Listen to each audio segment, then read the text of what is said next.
Good evening and welcome to Homeless Perspective Live Weekly Update on this Sunday, January 17th, 2021. I'm your formerly homeless host, Tim Houchin, broadcasting to you from Anaheim, California. Once again, apologies, all are in order. This program was originally scheduled for last Saturday night, and it was to air at 8 p.m. As some of my viewers are maybe already aware of, I suffered an illness and led to the canceling of the program on the previous Saturday night on January 9th. Hopefully most of you were not too disappointed about missing last night's program. It was because of a snowball effect from last week's illness that caused me to get behind on the production of the program. Tonight's is a very important program, and I didn't want to compromise the message by not being totally prepared. And that required postponing the program until today. But I promise you this program will be one that many people will look forward to seeing every week at a consistent time in the future. So we will continue working towards that goal moving forward. Okay. Tonight we have a very special guest. Haven Wheelock is a program director for Outside In, a Portland, Oregon area nonprofit that provides a number of substance abuse related services at several clinics there. And she's going to share with us some information specifically regarding a program at Outside In that provides fentanyl testing strips to homeless clients that are actively using street drugs that are oftentimes laced with fentanyl, which is sometimes 50 to 100 times stronger than that of morphine or heroin, and much less expensive for drug dealers to make than street heroin. And about half of all overdoses among the homeless population that end in death can be contributed to the presence of fentanyl found in street dope and ingested oftentimes by the user unknowingly. According to Haven Wheelock, the fentanyl testing program has been saving lives. And as far as I'm concerned, if this program can save the lives of our homeless brothers and sisters here in California, then we need to make these testing strips available to them immediately. Then that's what this program is about today. After the interview, we will open chat for discussion about this topic or any other topic that you feel necessary about discussing. But before that, here are some of the latest homeless news stories for California from this past week. A growing number of elected officials statewide have announced their support for AB 71, the Bring California Home Act, which seeks to create affordable apartment units and rental assistance through money generated from a proposed tax increase on some California corporations. According to Assemblywoman Luz Rivas, a Democrat from Los Angeles, the bill would create $2.4 billion annually by restoring 1980s-era tax rates for corporations that make $5 million or more in profits a year. The money would allow the state to create affordable housing and rental assistance for 28,000 people a year who are at risk of becoming homeless, provide safe shelter for 25,000 people and families, provide permanent housing for 43,000 people, and give additional services to 50,000 people. This bill is sponsored by a coalition that includes LA Mayor Eric Garcetti, Oakland Mayor Libby Schaaf, Sacramento Mayor Darrel Steinberg, and the organizations of Housing California, Corporation of Supportive Housing, All Home, Brilliant Corners, the Episcopal Community Services of San Francisco, and many others. Okay, on Thursday, Sacramento Mayor Darrel Steinberg announced the city would receive $15.3 million for rental assistance through federal stimulus funding. Steinberg also announced that he would be seeking approval from city council members on Tuesday to roll out 60 tiny homes in the next 30 days. Here's a news clip from KBC 10 Sacramento. This is so important because we can't continue to have what's going on in our city. The plan is to designate certain areas of public or private property in Sacramento for small tent communities where homeless people can live temporarily. But city council members have to approve it for their districts first. We cannot plan to plan. We have to actually take action. With the goal to bring people inside as soon as possible, he says he's looking to get approval on some tiny homes as well. I am proposing that we direct the city team to put up at least 60 tiny homes on these same vacant parcels, any one of the vacant parcels, within 30 days. Mayor Steinberg did not specify the sites. That will be up to the city council members. But the city already has 8 of these pallet homes ready for installation when the first site is found. The city needs to be proactive, both in locating the sites, but also working in true partnership with the community to actually make these projects happen. It's not enough to just say, well, you can set up a tiny home village or a safe campsite, and good luck. It's not enough. This is all what Mayor Steinberg calls an interim step to provide shelter quickly until the city works to adopt a homeless housing master plan in which city council members will work within their districts to identify locations for homeless shelters. This master plan will also look for financing and operations for those shelters. Okay, the annual death rates of people experiencing homelessness in Los Angeles County continues to rise, according to a recently published report by the county's public health department. The leading cause of death, as it has been for the past 3 years, is substance overdose, and the powerful opioid fentanyl has played an increasingly significant role in those deaths, the report said. Fentanyl is a powerful synthetic painkiller similar to morphine, but can be 50 to 100 times more potent. A dose as small as 2 milligrams can be lethal to most people, according to the National Institutes of Health. The drug spread can be attributed to its relative ease to create and distribute because it is much easier to make fentanyl than to create opium, and the drug can make it through shipping systems in smaller quantities.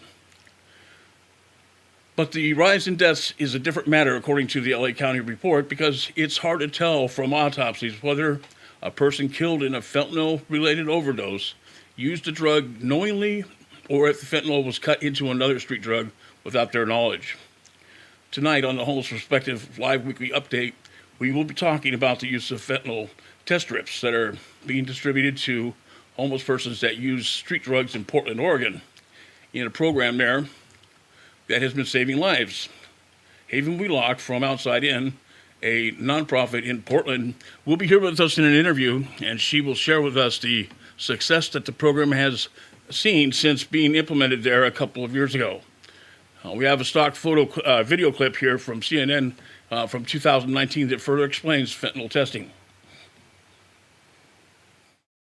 What does this strip do? And I'm interested, is there any evidence that people who use it and find fentanyl in their drug don't take that substance, at least at that moment? Right. So it's really two great and very separate questions, Poppy. So these strips seem to work quite well at detecting fentanyl. So when people buy heroin and cocaine, they don't realize that it's often, as you said, laced with fentanyl. And fentanyl is just so incredibly powerful. So this test works like a pregnancy test. You just dip it in. It only takes a minute or two. You dip it into drugs as you're preparing them, and you see if it has fentanyl or not. Fentanyl is 50 times more powerful than heroin and so incredibly dangerous. And so the theory is that drug users would say, oh, well, I better not do these drugs. Right. But that's the theory. The question is, are they going to say, no drugs today, or I'll have to go buy some new drugs, or are they going to be so anxious to get that high that they'll do the drugs anyhow?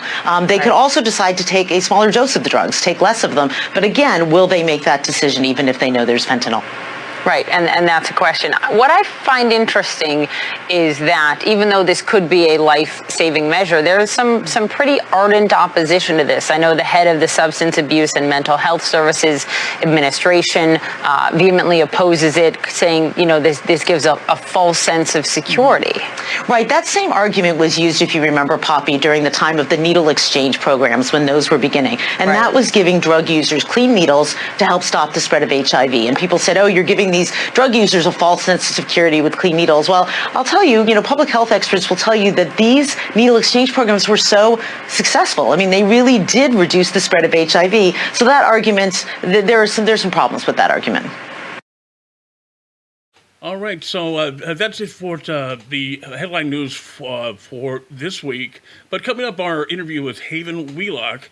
She's a program director for a nonprofit in Portland, Oregon that provides a number of services for homeless persons there that are struggling with addictions. And she's an expert on harm reduction.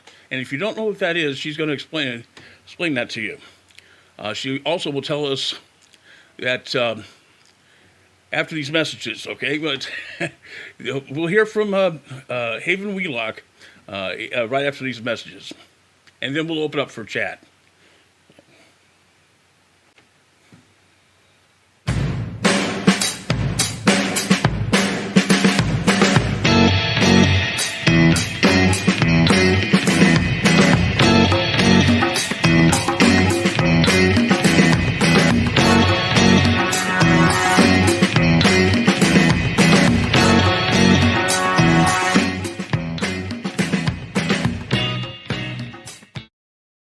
Imagine yourself surrounded by space, grace, and $1 million view. Here's a spectacular riverfront home site in an exclusive community. A secluded lane is perfect for privacy. This open floor plan beckons natural light and fresh air throughout. Stunning spaces are flooded with sunlight. You'll enjoy entertaining in this spacious kitchen. Hundreds of thousands of families are one paycheck away from being homeless. You can help. Best in town. We would like to hear your opinion on today's topic or any other topic that you would like to see discussed on our program.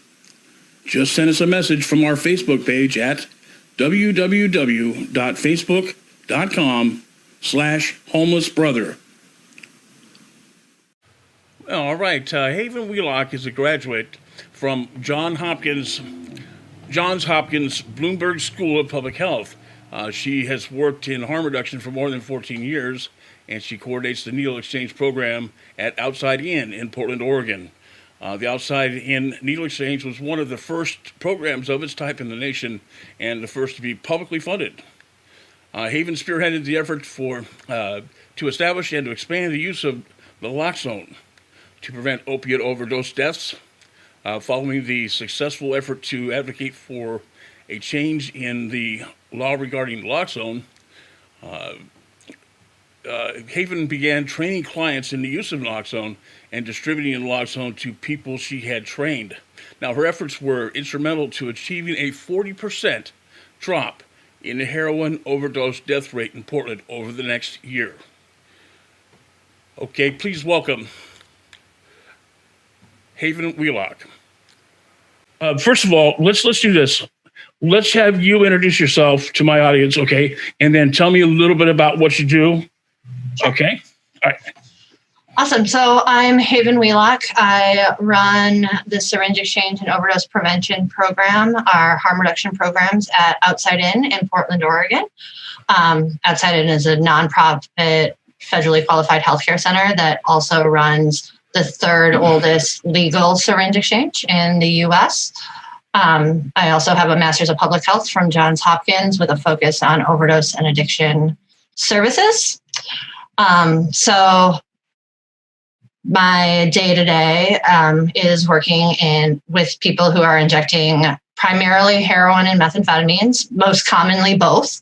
And we serve about 4,000 unique individuals, exchange over 2 million syringes a year, distribute naloxone to hundreds of people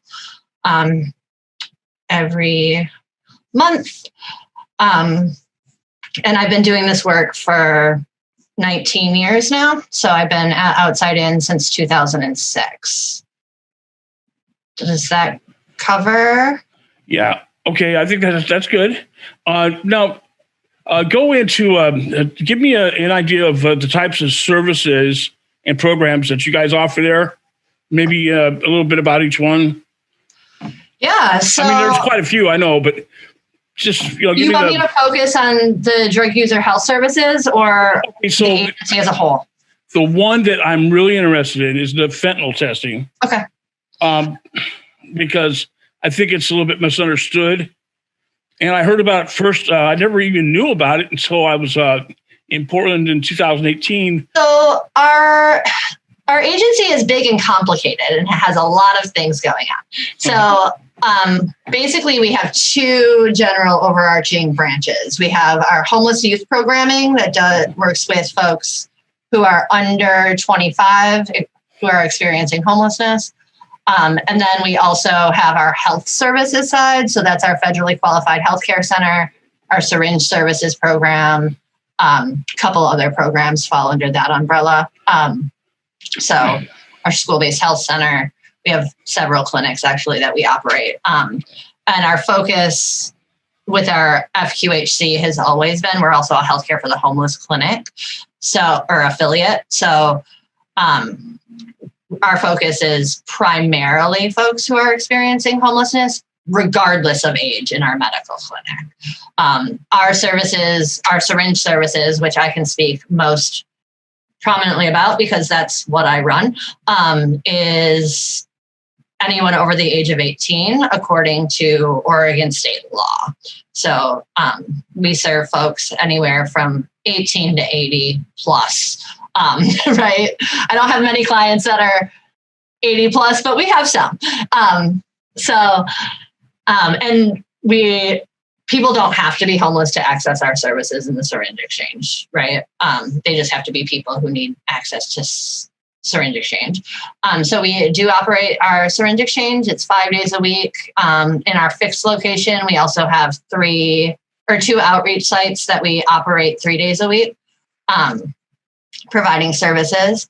We offer naloxone, which is the antidote to opiate overdose to folks. And we give out injectable naloxone to anyone who needs it.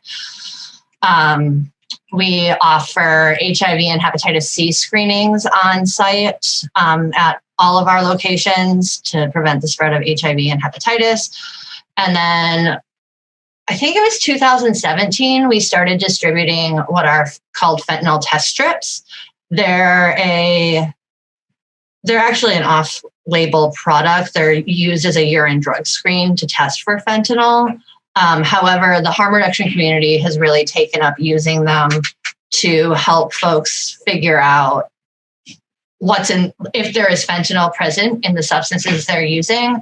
And so we've been able to validate that you can actually test the substances itself using these test strips as opposed to after you've already taken it.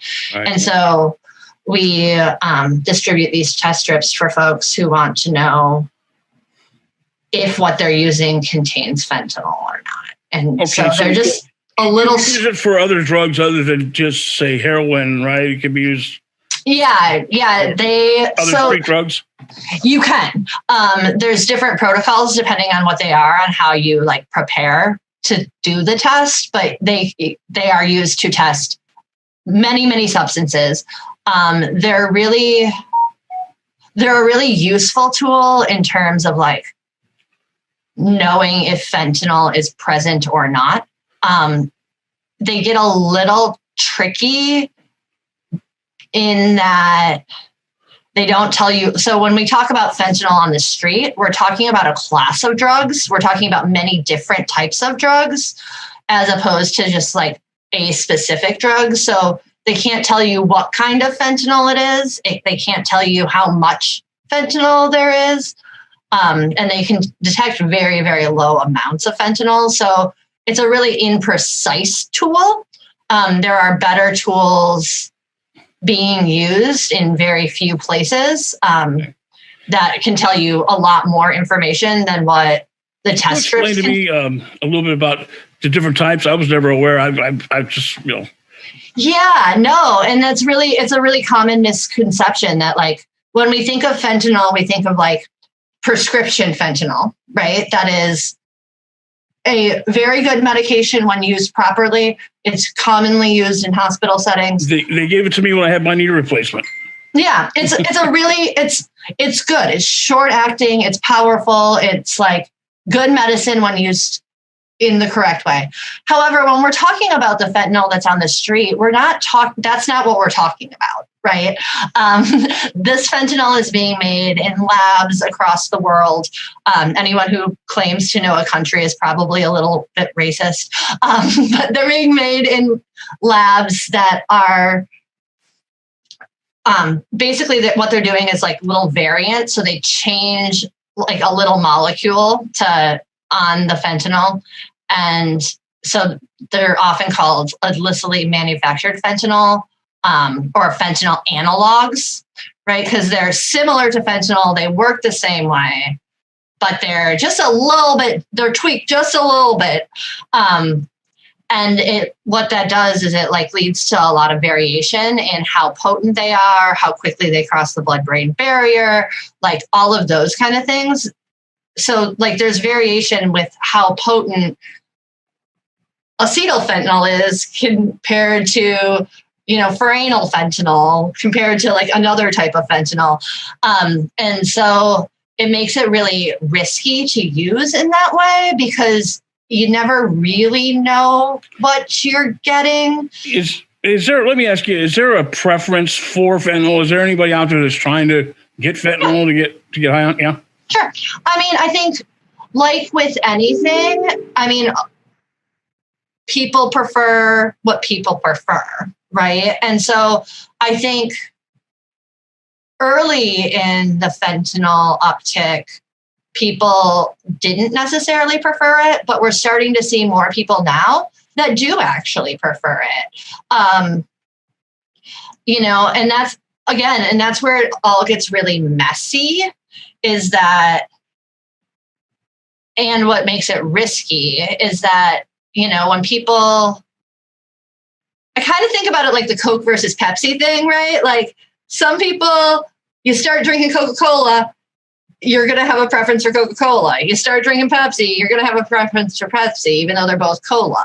And I think that there is, especially with newer users who don't know what the experience of using real heroin is, all they've ever known is fentanyl. It's very different for them than like someone who's been using a long time and remembers what it's like to have heroin that doesn't have fentanyl in it. And that's just real, right? Like people are going to do what people are going to do. And so the more we can let people know what's in their drugs, the safer their use can be. Because what we see is that people who find out that there is fentanyl in what they thought was their heroin tend to change their behaviors. They may still use the substance, right? But they're more likely to use with someone else, which means that if they do overdose, they're not alone and someone can help them. They're often, when we test on site, if we test something positive, people will like refill their naloxone to make sure that they have enough naloxone in case something happens. Naloxone is a medication designed to rapidly reverse opioid overdose. It can very quickly restore normal respiration to a person whose breathing has slowed or stopped as a result of overdosing with heroin or prescription opioid pen medications. Naloxone is delivered by injection or by a prepackaged nasal spray under the pharmaceutical name of Narcan. And so the more we can tell people, the more So is that important to have like both handy, the antidote, the naloxone? Is that important to be able to provide that as well? I think providing anything is better than providing nothing, right? It's all helpful. For me, having the antidote to overdose on hand is always important, right? Like regardless of what you're using, it's an important medicine to have around. Just because you never know, especially if you're using substances, our drug supply is really poisoned right now. We're seeing fentanyl in all kinds of things that we would have never anticipated seeing fentanyl in. And so making sure that folks have that antidote can save lives. But if you can't provide naloxone, then you still can provide fentanyl testing for folks, because again, there are things people can do, like making sure they have a phone before they use, right? Making sure they're not alone. Those are really important things that people can do to prevent overdose. And if people know that, people often will just say, yeah, I'm still going to use this, but I'm going to use a lot less. I'm going to see how it goes. I'm going to do a little, see how it is, and then decide. What about the cost of like running a program like that? Okay, what you say you don't do the testing yourself? You just give the strips to the clients? We do both. Okay. We do both. We give, initially when we started the program, we did the testing on site. Primarily just I was doing all of the testing for folks. And then we got some money to be able to like give out the strips to people who need them. And so when we got that funding, we were able to like really ramp up how many strips we give out. And, you know, and then people weren't necessarily like the people that are coming in to test their supply with me tend to be people who don't trust themselves to do like they want some kind of validation coming from like Haven said this or this, right? Because they believe that people will believe them more if I test it than if they test it themselves. So that's a relationship. If people trust you like that, then that's good. Is that part of the protocol for your program? Is to build a relationship and maybe take the opportunity when someone comes in for a test strip to maybe pitch to them sobriety or. So we operate on a harm reduction model. So pitching sobriety is something that we're not pushed like. It's all about what the client wants when they want it. So if someone explain for my audience, because not everybody might understand harm reduction. Give me a rundown on harm reduction. Yeah. So harm reduction is basically the idea that everyone does risky things and what can we do to help people be as safe as possible? So there's a lot of different ways, like there are tools of harm reduction, like syringe exchange, like naloxone, like testing, like test strips. Those are all like tools of harm reduction. But really the idea is our job as harm reduction providers is to meet people where they're at and accept that people are valuable and worthy of love, regardless of what substances they put in their body. And then really to help folks be as healthy and safe as possible, right? And that can mean all kinds of things, right? Like if someone says to me, I'm so overshooting drugs, my next question is, great, what are you thinking? Do you have a plan? Like, how can we help you stop? Like, okay, so like rather than like I said, I use the word pitch. Okay. Yeah. But your your idea of harm reduction and stuff is maybe to have those services available, right? Rather, there's not such a big pitch, but they are available. So if somebody asks, oh God, yeah, the safest way to do drugs is to not do any, right? Like, yeah, that was my next question. Was kind of like an idealist, okay, would want complete abstinence, but how do you pitch this to that idealist? I use the word pitch again. Okay, I don't know what it is. Yeah, no, it's fine. So, I mean, I think sobriety is something that many people want and can achieve, right? I think that is like, I know plenty of people in long-term recovery. I know plenty of people who, are sober off of all substances, probably other than caffeine. I don't think I know anyone who's not using some caffeine sometimes, but, like I know that is a thing that people do achieve and can achieve. And, it is also not necessarily what everyone wants. And even if that is what people want, we live in a society where achieving that can be very hard. And so being really realistic about like, if I couldn't get everyone that accesses our services into treatment in the next year, if I tried, right? If I had a magic wand and could be like, you go to treatment, you go to treatment, you go to treatment. Like that's just not realistic, right? And so what harm reduction provides is a place for people to increase their safety, right? Improve their health and linking people into the care that they deserve when they are ready to access that care. And if people aren't ready to access that care, they still deserve kindness, love, access to health, access to like other services. And so I also think it's really important that if we agree that addiction is a chronic relapsing condition, we want to make sure that people, if they are resuming use after a period of sobriety, have some tools and some safety, like a safety net under them, right? So throughout the pandemic, we've been seeing a lot of people resuming use. In our exchange, people I haven't seen in this space in years coming in, they lost their job, their housing is really insecure, they're really struggling, and have resumed using substances. And I want to make sure that those people, especially if they're using in secret, because of the pandemic. Yeah. So do you feel like you are like the only safety net for a lot of these folks?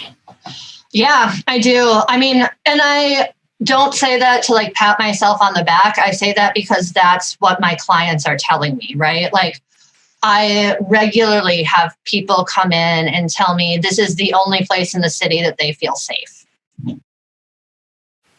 Okay, I would like to give a special thanks to Haven Wheelock for her words today. The fentanyl testing program sounds like it would be a miracle for many people who struggle with opioid addictions, no matter if they are housed or not.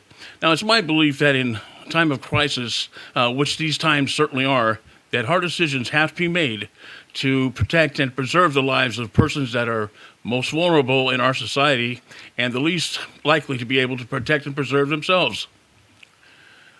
I'm not sure that fentanyl testing is available here in California.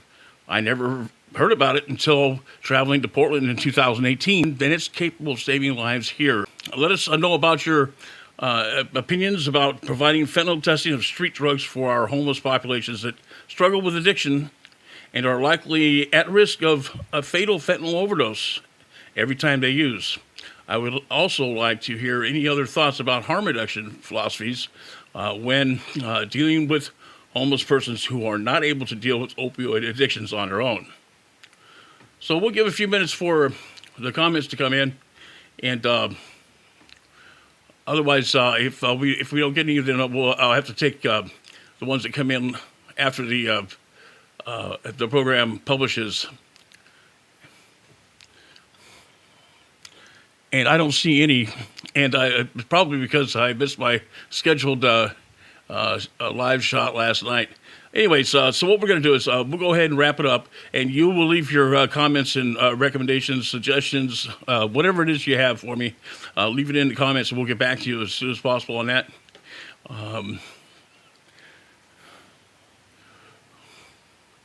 Okay, so let's go ahead and wrap things up for this episode of Homeless Perspective Live Weekly Update, and we'll return next Saturday night at 8 p.m. Thank you, and we'll see you again soon.